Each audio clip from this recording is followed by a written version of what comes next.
اور پھر جب تک آپ کی آمدنی نہیں بڑھتی، خرچوں کو بیلنس نہیں کرتی، تب تک ایک ملک مشکل وقت سے گزرتا ہے. پہلے سال ہمارا ڈیفالٹ سے ملک کو بچانا تھا، ہمارے پاس پیسے نہیں تھے اپنی قرضوں کی قسطیں دینے میں. جب پیپلز پارٹی کے 5 سال تھے تو ایوریج وہ $2.5 بلین وہ پر ایئر دیتے تھے قرضوں کی قسطیں. تو 5 سال میں ان کی ایوریج آتی تھی پر ایئر $2.5 بلین. جب نون لیگ آئی تو انہوں نے کیونکہ قرضے لیے وہ $5 بلین پہ پہنچ گئی. ہم نے ہر سال $10 بلین دینے تھے، ہم نے ابھی تک 2 سالوں میں $20 ارب دے چکے ہیں. ہماری اب اور اللہ کا شکر ہے ریکارڈ ایکسپورٹس بڑھی ہیں پاکستان میں. تو جب تک ہماری ایکسپورٹس اور ریمیٹنسز نہیں بڑھتی اور وہ بڑھ رہی ہیں تو وہ تب تک ایک ملک میں سکویز آیا ہوا ہوتا ہے. بنگلہ دیش اور ہندوستان کی ایکسپورٹس نیچے گری ہوئی ہیں، ہماری ریکارڈ 18% بڑھ گئی. سو ہم اس سے تیزی سے نکلے ہیں، لیکن لوگ ابھی بھی سفر کر رہے ہیں کیونکہ جو ساری سروس انڈسٹری ہے دنیا میں سفر کر رہی ہے. ریسٹورینٹس بند ہوئے تھے وہ سفر کر رہے ہیں، شادی ہال بند ہیں، وہ سارے لوگ افیکٹ ہوتے ہیں کووڈ کی وجہ سے. ایک چیز آپ نے یاد رکھنی ہے کہ اپوزیشن نے کیا کہ پہلے بینک کرپٹ کر کے چھوڑ گئے ملک، پھر پہلے دن سے کیا ملک فیل ہو گیا اور کہا جی لوگ بڑی مشکل میں ہیں. لیکن ہم انفارچونیٹلی ایکسپلین نہیں کر سکے کہ لوگوں نے تو مشکل سے گزرنا تھا. اب جو اللہ کا کرم ہے اس ملک پہ خاص، اس نے ہماری بڑی مدد کی اس مشکل وقت میں کہ ہماری آج ایکسپورٹس رائز کر رہی ہیں، ہماری کنسٹرکشن انڈسٹری ٹیک آف کر گئی ہے. جب سیمنٹ سیلز اوپر جانی شروع ہونا اس کا مطلب آپ کی کنسٹرکشن چل پڑی ہے. ریکارڈ سیمنٹ سیلز ہیں. ہماری گاڑیاں بکنی شروع ہو گئی جس کی وجہ سے گاڑیوں کے اوپر وہ اب پریمیم آ گیا کیونکہ ڈیمانڈ زیادہ سپلائی کم ہے. موٹر سائیکل تو 92 کے بعد فل کیپیسٹی میں ہماری ٹیکسٹائل چل رہی ہے. تو یہ بڑا ایک پازیٹیو سائن. یہ جو پاکستان فوج کے خلاف زبان استعمال کر رہے ہیں، یہ پاکستانی فوج کو یہ کہنے کی کوشش کر رہے ہیں کہ آپ ایک الیکٹڈ گورنمنٹ کو گرا دیں، اور پھر یہ ساتھ کہہ رہے ہیں کہ اگر پاکستانی فوج نہیں گراتی تو فوج کو کہہ رہے ہیں کہ جنرل باجوہ کو گرا دیں. وہ جو نواز شریف بیسکلی یہی کہہ رہا ہے نا کہ فوج کو کہہ رہا ہے کہ باجوہ کو اور ISI چیف کو گرا دو. یہ کبھی میں نے اپنی زندگی میں پاکستان میں سویلین گورنمنٹ کے دوران کسی کو فوج کو اٹیک کرتے ایسے نہیں دیکھا. یہ کبھی نہیں ہوا. پہلے مارشل لاز کے دوران ہوتا ہے. جب مشرف تھا تو اٹیک کرتے تھے فوج، کیونکہ مشرف آرمی چیف بھی تھا، پریزیڈنٹ بھی تھا. ضیاء کو کرتے تھے لیکن تب میڈیا کے اوپر کلیم ڈاؤن تھا. لیکن کبھی ایک سویلین ایک الیکٹڈ گورنمنٹ کے دور میں اٹیک کرنا اٹس انہرڈ آف. اور ان کی کوشش کیا ہے کہ فوج کے اوپر اتنا پریشر ڈالیں، اس کو اتنا مجبور کریں کہ وہ گورنمنٹ کو گرا دیں، کیونکہ وہ ڈیسپریٹ ہو. پہلے انہوں نے سمجھا گورنمنٹ گر جائے گی، پہلے وہ 2 مہینے 3 مہینے 4 مہینے. جب گورنمنٹ سروائیو کر گئی ہے تو اب وہ یہ ڈیسپریشن کی اینڈ ہے کہ جب GHQ چلے جائیں گے. یہ اپنے اطمینان رکھ لو کہ ان کی ساروں کی ٹریٹمنٹ ہونے والی ہے. سر میرا نام عدیل وڑائچا، میں اسلام آباد بیسڈ جرنلسٹ ہوں. سر کیا یہ تاثر ٹھیک ہے کہ جو بیوروکریسی ہے یہ آپ کی پالیسیز کو گراس روٹ لیول پر امپلیمنٹ نہیں ہونے دے رہی؟ جو عوام کو ریلیف ہے خاص طور پہ مہنگائی کے حوالے سے، وہ بیوروکریسی کی نااہلی کی وجہ سے آگے منتقل نہیں ہو رہا. تو آپ کا جو ویژن تھا سر بیوروکریسی میں ریفارمز کے حوالے سے، 2.5 سال بعد آج ہم کہاں کھڑے ہیں؟ کیا آپ مطمئن ہیں سر؟ پنجاب کی بیوروکریسی میں ہمیں شروع میں بڑے پرابلمز آئے کیونکہ ایک 30 سال سے 35 سال سے ایک پارٹی بیسکلی وہاں پریویل کر رہی تھی. ایون اگر مشرف کا دور بھی تھا تو ایکچولی تھی تو PMLA نہیں نا، وہی لوگ تو وہی تھے سارے جو کہ پریویل کر رہے تھے. تو اس سے یہ ہوا کہ نیچے تک پولیس اور بیوروکریسی پولیٹیسائز تھی. ہم جب KP کے اندر جب ہماری گورنمنٹ آئی تو حالانکہ ANP صرف 5 سال سے پاور میں تھی، لیکن اس کے باوجود 2 سال لگے بیوروکریسی کو رسپونڈ کرنے میں ہمارے ساتھ، کیونکہ شروع میں ہمیں بھی پرابلمز آئے ان کے ساتھ، کیونکہ ان کی پینیٹریشن ایفیلیشن ہو جاتی ہے نا بیوروکریٹس کی، اوپر پروموشنز آ جاتی ہیں پولیٹیکل بیسس پہ، وہ پھر ان کی لائلٹیز چینج ہو جاتی ہے. لیکن یہ ٹھیک ہو جائے گا. یہ تھوڑا ہمیں پرابلمز ہیں اور آئی ہمیں. جب بیوروکریسی سے آپ انٹریکشن ہوتا ہے تو آپ کو پتہ چلتا ہے کہ کس کی کیا کوالٹی ہے. تو اس لیے فریکوینٹ چینجز بھی ہوتے ہیں. وہ کہتے ہیں جی اس کو چینج کر دیا، اس کو چینج کر. چینج تو جب تک ہمیں آپٹیمم پرفارمنس نہیں ملے گی چینجز تو ہوتے رہیں گے. لیکن مجھے زیادہ کانفیڈنس ہے جو اب خاص طور پر پنجاب کی بیوروکریسی ٹھیک چل رہی، اور ریفارمز بہت لے کے آ رہے ہیں، لے کے بھی آئے ہیں. چھوٹی چھوٹی ریفارمز آتی رہتی ہیں کہ کیسے ہم اس کو جو بیوروکریٹک سٹرکچر ہے اس کے اب انکریزنگلی اسپیشلائزیشن کے اوپر ان کو جانا چاہیے. دنیا میں بیوروکریسی اسپیشلائز کر رہی ہے. ہمارے ابھی جرنلسٹ ہیں, اب مثلا آئی ٹی کا سبجیکٹ ہے, اس کے لیے عام بیوروکریٹ نہیں اس کو سنبھال سکتا, اس کے لیے اسپیشلسٹ چاہیے. اسی طرح اور بھی ایریاز ہیں. ایگریکلچر ہے, اس میں بھی ہمارے پاس جو ٹیکنالوجی اتنی آ گئی ہے ایگریکلچر میں, ہمارے پاس وہ کوالٹی نہیں ہے لوگوں کی, تو وہ ہم جا رہے ہیں اس طرف ریفارمز پہ. جی مخدوم شہاب الدین, صحافی ہوں ایک, اور آج کل ایراسمس منڈس جرنلزم اسکالر ہوں, تو اس حوالے سے یورپ میں مقیم ہوں. خان صاحب, سوال آپ سے یہ ہے کہ 50% اگر ہم کہیں کہ 50% ٹینیور آلموسٹ پاکستان تحریک انصاف کی گورنمنٹ جو ہے وہ مکمل کر چکی ہے. اس سب کے اندر جو تبدیلی ہے وہ گراس روٹ لیول تک عام عوام کو نارملی نظر نہیں آ رہی. کیا ہم دیکھیں گے کہ 2.5 سال میں یہ ٹرانسفر ہوتی ہے, یا پھر 5 سال کے بعد یہ کہا جائے کہ تبدیلی جو ہے اس کے لیے مزید وقت درکار ہے؟ اور ساتھ ہی ساتھ ایک اور سوال ہے کہ 2021 ہے, ہر شخص کی کوئی نہ کوئی نیو ایئر ریزولوشن ہوتی ہے, تو بطور پرائم منسٹر آف پاکستان آپ کی نیو ایئر ریزولوشنز کیا ہیں 4-5 جو آپ سمجھتے ہیں کہ 2021 میں آپ امپلیمنٹ کرنا چاہیں؟ 2021 میں تو 2 ریزولوشن تھا, وہ میں نے کہا بھی تھا. ایک, کوئی بھوکا نہ سوئے بائی دی اینڈ آف 21, اس کے لیے پوری جو تیاری کر رہے ہیں, اور ایک بڑا زبردست پروگرام اس کے لیے بنا رہے ہیں کبھی, اور انشاءاللہ یہ میرے خیال میں دنیا میں ہمیں لوگ فالو کریں گے اس پروگرام کے اوپر. اور وہ یہ پناہ گاہ اس کا حصہ ہے, کبھی کوئی کانسیپٹ نہیں ہے پناہ گاہ کا, یہ بھی ہماری انشاءاللہ انٹرنیشنل لیول پہ ایکنالج کی جائے گی. اور سیکنڈلی جو ہیلتھ کارڈ ہے کہ ہر غریب گھرانے کے اندر پاس, ہر گھرانے میں ایک ہیلتھ کور ہو, تاکہ وہ سب سے زیادہ بے بسی ایک انسان کو ہوتی ہے کہ جب اس بیماری ہو اور ان کے پاس پیسہ نہ ہو علاج کا. شوکت خان ہم اسی پریمیسز پہ بنا تھا. کینسر کا علاج سب سے مہنگا ہے, تو جو عام آدمی ہے وہ افورڈ ہی نہیں کر سکتا, تو ادھر سے میں نے شوکت خان, تو اب یہ اگلا پہنچ گیا کہ یونیورسل ہیلتھ کوریج. میری رول ماڈل بھی نبی صلی اللہ علیہ وسلم ہے, اور وہ جو مدینہ کی ریاست ہے وہ ایک ماڈل ہے ہمارے لیے for all times to come. یہ جو چینج آتا ہے نا, change is a process, it is not a switch کہ آپ نے آن کیا تو چینج آ گیا. ایک پروسیس ہوتا ہے, ایک جدوجہد کا نام ہے, اس میں ایک اسٹرگل چاہیے. جب بھی ایک معاشرے کے اندر چینج آتا ہے وہ معاشرہ اسٹرگل کرتا ہے اس کے لیے. اگر آپ کسی حالت کی پولیس آ جائے گی کہ سارے لوگ رشوت لینے بند کر دیں گے, ایسے نہیں ہوگا, لیکن معاشرہ رشوت بند کروا سکتا ہے. جب ایک قوم فیصلہ کر لیتی ہے نا کہ ہم نے یہ ہمارے ویلیوز ہیں, پھر چینج آتا ہے معاشرے میں. قرآن کی آیت ہے, اللہ کہتا ہے کبھی میں کسی قوم کی حالت نہیں بدلتا جب تک وہ قوم خود اپنی حالت بدل کی کوشش نہ کرے. یہ بڑی امپورٹنٹ چیز ہے سمجھنے کی. کرپشن تب ختم ہوتی ہے ایک معاشرے میں جب ایک معاشرے کرپشن کو ان ایکسیپٹیبل کر دیتا ہے. یہ نہیں کہتا کہ جی صرف 22 کروڑ کی ہے. سنگاپور ہمارے سامنے ہے, میری زندگی کے اندر وہ چینج ہوا ہے. ہوا کیا کہ mid 60s کے اندر لی کوان یو آ گیا, آؤٹ اسٹینڈنگ ان کا پرائم منسٹر, ایماندار تھا خود.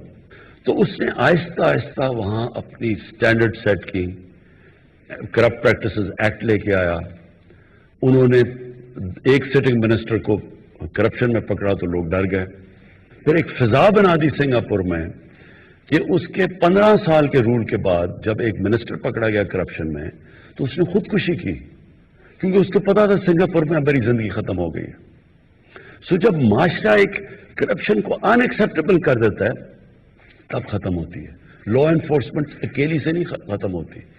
معاشرہ جب ریئلائز کرتا ہے کہ جب ایک معاشرے میں کرپشن آتی ہے تو یہ سارے معاشرے کو تباہ کر دیتی ہے. ایک کینسر ہے جو پریزیڈنٹ شی جن پنگ ہے, اس کی جو سب سے بڑی چیز ہے, یہ بڑا پاپولر آدمی ہے, اس کی جو سب سے بڑی پاپولیرٹی کی وجہ ہے کہ 7 سالوں کے اندر 450 وزیروں کو اس نے جیلوں میں ڈالا ہے کرپشن پہ. تو یہ اگر ایسے نہیں اوپر جا رہی چائنا, انہوں نے کلیم ڈاؤن کیا. پاکستان کے اندر جو پروسیس ہے چینج کا شروع ہو گیا. لوگ ریئلائز نہیں کرے چینج تو شروع ہو گیا. چینج تو شروع ہوا ہے جبکہ سارے بڑے بڑے اس ملک کے ڈاکو جیلوں سے اندر باہر جا رہے ہیں. یہ پہلے تو کوئی نہیں جا رہا تھا. پہلے تو کوئی کانسیپٹ, کیا پہلے یہ چوری نہیں کر رہے تھے؟ جب 4 گنا قرضہ بڑھا تھا تو کوئی ان کو پوچھ نہیں رہا تھا. آج ان ساروں کے چکر لگ رہے ہیں, نیب کے باہر کوئی اندر جا رہا ہے کوئی باہر آ رہا ہے. اور اس کے علاوہ ایک سٹنگ گورنمنٹ کے 2 وزیروں کو نیب نے پکڑ لیا, حالانکہ ان کی کرپشن ہمارے دور کی نہیں. وہ کہہ رہے 12-13